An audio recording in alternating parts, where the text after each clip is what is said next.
Hello guys, so on today's video I wanted to show you how to troubleshoot why your ATV is not accepting charge.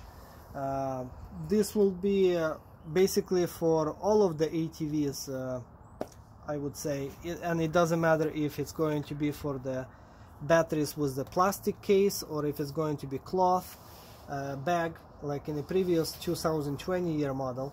But let's talk about this particular ATV that I have. So when you plug in your charger to the outlet, it's supposed to light up with a green light. If you don't have a green light, then that means the charger is defective. Maybe you have to check this connection here. Maybe this is the only problem that you're having.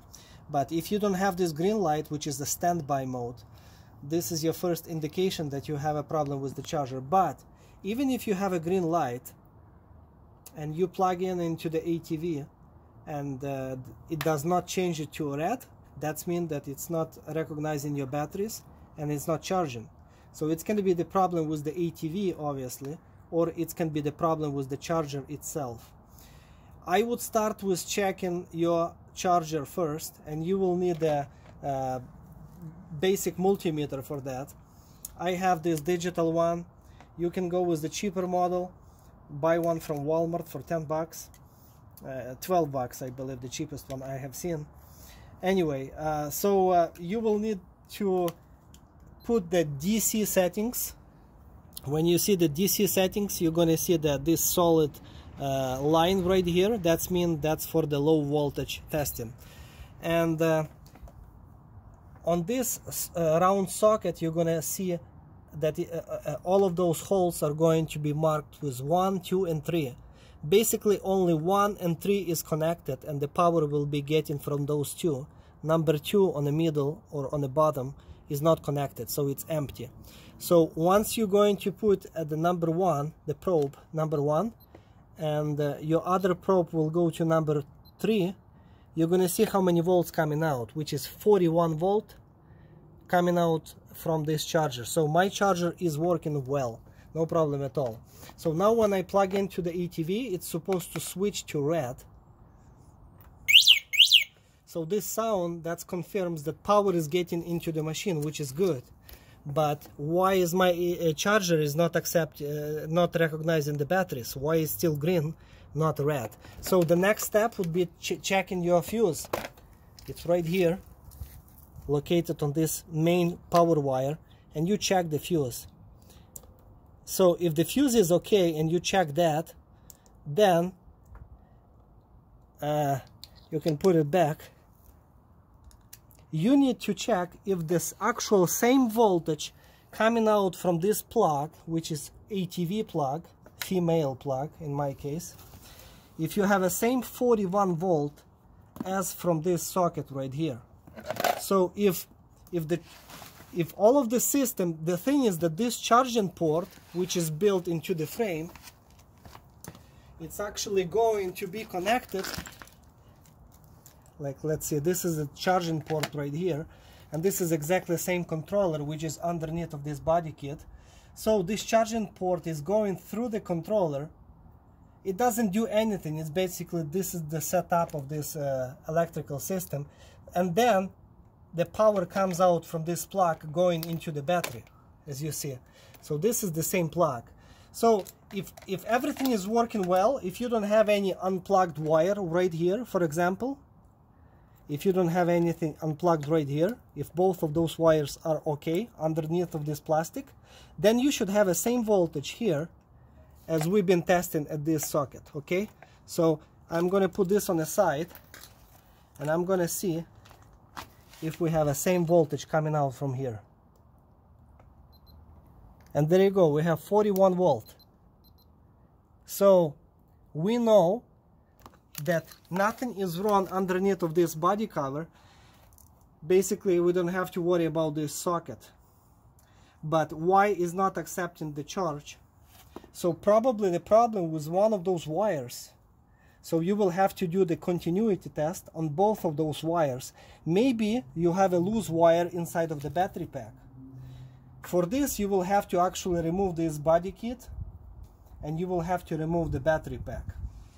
Okay, so to remove this body kit, you will have to lose this nut bolt right here, another one right here, two on the other side, and there is a nut underneath of this 10mm nut. And obviously you have to remove this knob. So one screw. Once you remove all of those bolts, you're going to spread this plastic and you're going to lift it up. Same as here, you're going to spread it and you're going to lift it up. Now this speed switch is also going to be connected, so you will have to unplug it. Once you remove that plastic, you will have more access for this bolt right here that is holding this bracket. So on the front, as you can see. Okay, so you will need a screwdriver from here, and you will need a ratchet with a deep socket to go underneath, that you're going to remove the nut. Okay, so once you remove that nut, I already removed it just to make this video shorter, you can put this bracket on the side. You don't even have to remove the back bolt anymore. You're gonna have enough access that you can lift up your battery pack and remove it completely. So once you pulled it out and you're going to lose those couple screws, you're going to have a full access to your batteries, and you're going to wiggle each wire individually and nothing is loose there. And this way you will have access for the other end of this main wire to do the continuity test. So let's try to, I'll show you how to do the continuity test. So each multimeter is going to have a settings for ohms, and most of them in our days are digital, and they're going to have a sound confirmation. So I'm going to put this sound confirmation. Is going to have a symbol right here in the corner. So when those two going to touch each other, is going to make noise, as you see. So, and if this wire is solid, it's going to pass power and it's going to make noise. So let's see. Okay, so it's passing power good, nothing is broken inside. Let's see this one. Okay, it's good.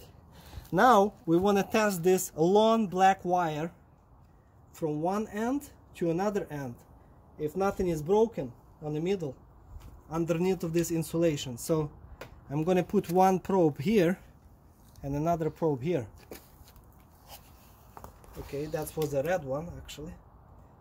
So black. So the black one, it's completely passing power from one end to another. So let's do the same with the red one. So red one is a fuse holder wire. And I don't have any noise. It's not making any noise. It's not passing power. So most likely that you have a problem with the fuse, if it's melted like this one, is completely melted, needs to be replaced.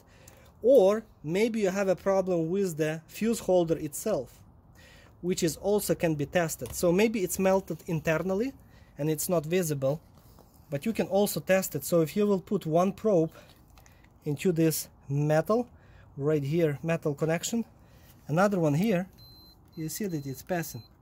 So from here to here it's good. Now if we're going to insert right here and we're going to test it from this point into this point, we're going to see that it's also passing power. So in my case everything's okay because I did it just for this video purpose. So my fuse was melted.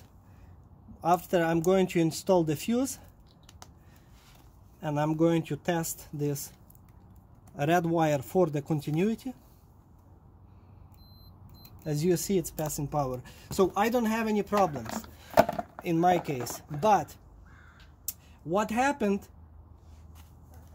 if you still plug in your charger and you don't have a power coming out through this from this at this point? So you need to do the same testing. You need to do the same testing on this charging port. Same continuity test. So once you will, maybe it just looks like it's connected right here, but underneath of this insulation it has a poor contact. Maybe one of the wires, maybe black or red, is pulled out and it's not visible to you. But the continuity test, this is the most accurate. So you will have to just touch it with one of your probes to one pin. It's not that convenient sometimes, but maybe somebody can hold it for you. I can do it by inserting the probe right here. So let's test the black one, and it's gonna stay there. And I see that it's passing, and let's do the same with the red.